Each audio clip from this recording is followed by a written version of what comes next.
Hey, what's up, YouTube? It's your boy, Mr. Universal Sports, coming live from my undisclosed location. Now, I'm here to break down and do an address of the state of the Laker Nation, everybody. Now, I'm here to talk about things we should do to improve the Lakers. We finished the season off at 17 and 65. Kobe was vintage Kobe, 22 for 50 from the field. He scored 60 points, and I think he looked amazing in his last game. And so I've been watching Kobe for 20 years. I'm 31 years old. I've been a fan of Kobe Bryant since I was 11 years old. And let's just be honest, everybody. It's going to be weird not watching a Laker game next season without Kobe Bryant. But we should all honor and respect what Kobe did. But there were times where I felt that Kobe did held back the young guys. Let's get it before I get into my video of the pump it and dump it. We're going to talk about what should we do with the head coaching situation if we keep the draft pick, which is top 3 protected, and if we do lose the draft pick, unfortunately, we'll go to the Philadelphia 76ers if we don't get the pick. But we'll worry about that May 17th. Right now, let's talk about what can we do, and I'm going to start with a roster breakdown. Let's start off at guard.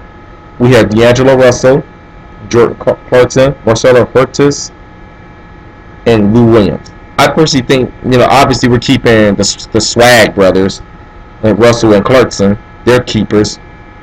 The only way I'll keep Huertas is if he's the third point guard, like the last point guard. He's not your, maybe a decent backup on a good team, but I don't know. He did play good the last half of the season, but with Byron's weird substitution patterns, you know how that goes. I'd like to see Lou Williams come back, so I'd definitely like to see the four guards maybe come back. Mine is Marcelo Huertas. Now at forward, I'm gonna start at small forward. Kobe Bryant's retired. He needs to done, so he's off the books.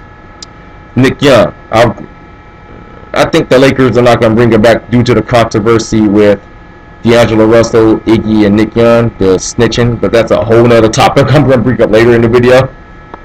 Meta World Peace, I like to definitely see Ron Artest, aka known as Meta World Peace, come back as a mentor role, maybe player coach role, assistant coach. Anthony Brown, I didn't see enough of Anthony Brown this season because they kept him on the bench most of the year, and he got hurt March 5th when he had a stress fracture in his foot, or a stretch reaction in his foot. So I definitely like to see Anthony Brown come back. Now at power forward, I think this is their strongest position on the team. To be honest with you, we have Julius Randle, Mr. Double Double. He was pretty impressive this year. I like Julius Randle. He's definitely a beast. I like the fact he's a guy that, along with Jordan Clarkson and D'Angelo Russell, who can bring up the ball up the court, and he can post up a little bit, and he can rebound. He's a pretty good rebounder, and I would like to see him develop his shot a little bit more, develop his right hand a little bit more. Obviously, he's coming back. Those three are the future of the team. Larry Nance Jr., I think he was a good steal in the bottom half of the first round. Now, I'll be honest with you. When the Lakers took Larry Nance Jr., he was not on the radar. I was hoping we would take a small forward. But obviously, the small forwards that we wanted later in the draft were all gone, so we went with Larry Nance Jr. And I think that was a good late first round pick by Mitch Kupchak and Jim Buss. Brandon Bass, he was one of my favorite Lakers this season. I definitely want to see Brandon Bass come back. The only person power forward / I don't want to see is Ryan Kelly. He could go somewhere. Last but not least, the big boys in the middle, the center position. We got Slow Roy Hibbert, gone. Tor Black, I like to see Tor Black come back. And Robert Sacre, gone. Only thing good about Sacre, let's just be honest, he's a cheerleader and he's 7 feet tall. Let's just be honest. With that being said, the future of this team does hinge upon the kids, D'Angelo Russell, Jordan Clarkson, and Julius Randle, along with Larry Nance Jr., of course. Those are your building blocks for the future, and they are the future of this team.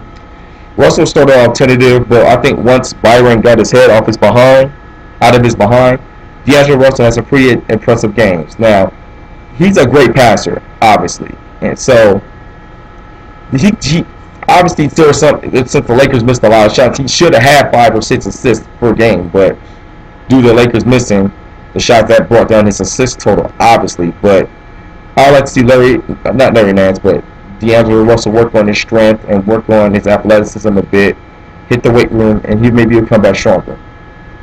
Jordan Clarkson, he was like obviously our best player this season, so I would like to see Clarkson work on his defense and see if he can take the next step into being an elite guard in the game.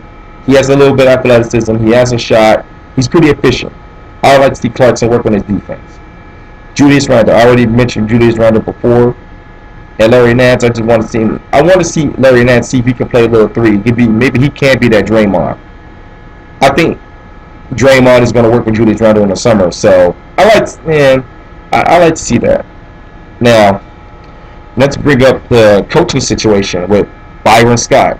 Now, when we first hired Byron, we all had high hopes for Byron. Let's just be honest. I'm part of this Lakers group on Facebook. Shout out to you guys. You guys are the best when it comes to bringing up Lakers knowledge, and along with YouTube. Now, I don't want to see Byron back. I mean, obviously, looking back, he was the inhuman shield for Kobe because, let's just be honest, that's just what he was. He was the human shield for Kobe. But I don't like how he dissed the kids in public. I mean, I threw him under the bus. I mean, the whole Nick Young and D'Angelo Russell thing, you would think Byron would have been a mentor to these guys, but I think Stephen Jack brought up that you don't want Byron Scott coaching your young team. He doesn't do anything for young players, and I think he doesn't. And he's too old school, and I like Byron personally, but Byron's got to go. But now, who do I want to see coach the Lakers? Obviously, there's Luke Walton, there's Kevin Ollie, Todd Thibodeau's out there, Scotty Brooks, the former coach of the Oklahoma City Thunder. Everybody's been mentioning Jay Wright, but Jay Wright's a college coach. I like to see Jay Wright stay at Villanova. Congratulations to the national champions of college. But look what Boston did with Brad Stevens. They hired a young, very good coach that can teach the modern basketball. And we need somebody young. A fifth candidate that I didn't mention was Shaka Smart. He's at the University of Texas. Obviously, he made his name from the VCU. But I would like to see the Lakers either make a run at Scott Brooks or Kevin Ollie, which leads me to free agency.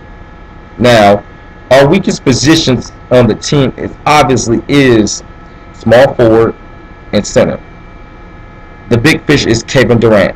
And we know that's if we can get Kevin Durant and maybe Hassan Whiteside, that's the key. We definitely got to make a strong push for Hassan Whiteside. This guy can block shots, score, and rebound a bit. And KD, another person I think we can bring in for the three, well, he's more of a 2-3, is DeMar DeRozan. And I think he's an LA kid, local product. I think he's gettable. If we don't get KD, we can always, because the whole league's going after KD. Obviously, we can get DeRozan and Whiteside, or Nicholas Batum and Whiteside. Get something. Another rumor that I've been hearing is that the Lakers, that the Bulls are shopping Jimmy Butler. Now, let's say in a perfect scenario, we keep the pick and we get the number 1 overall pick, for example. Instead of taking Ben Simmons or Brandon Ingram, let's trade the pick for a Jimmy Butler. Now, if we trade the pick for Butler, he's clearly one of the best defensive players in the league. He can play the 2-3 position, even though he's more of a 2. He'll go on perfectly with D'Angelo Russell, Jordan Clarkson, Jimmy Butler at the 3, Julius Randle at the 4, and Hassan Whiteside coming as a free agent at the 5. That will be a good young squad. Go along with Lou Williams off the bench too. That will be a good young squad. Now, let's just say we keep the pick. Let's just say we keep the pick, and who would you trade it for? Here, I just said this last year, and I'll say it again. I'll trade it for Paul George, Jimmy Butler, DeMarcus Cousins, who they fired George Karl, so I don't think he's going nowhere. Kevin Durant in a sign and trade, and maybe Russell Westbrook. But Russell Westbrook is maybe redundant since we got D'Angelo Russell and Jordan Clarkson. But if you can get Westbrook, why not? So Now, let's just say if we keep the pick and decided to like just go with the rebuilding and youth movement, let's is either let's just say we land the third pick. Obviously, I'll go with the big and take Dragan Bender because he is the third best player in the draft and he has the most upside of all the international players. But let's just say we get the second pick or the first pick.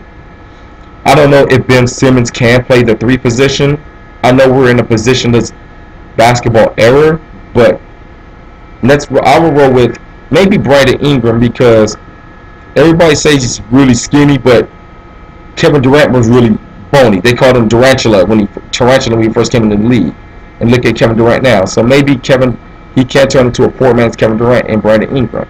But that's what Mitch Kupchak and Jim Buss decide, and I think they did a pretty good job. Yes, I do believe in Jim Buss because actually I'm more mad at Genie than Jim, but that's a whole nother video.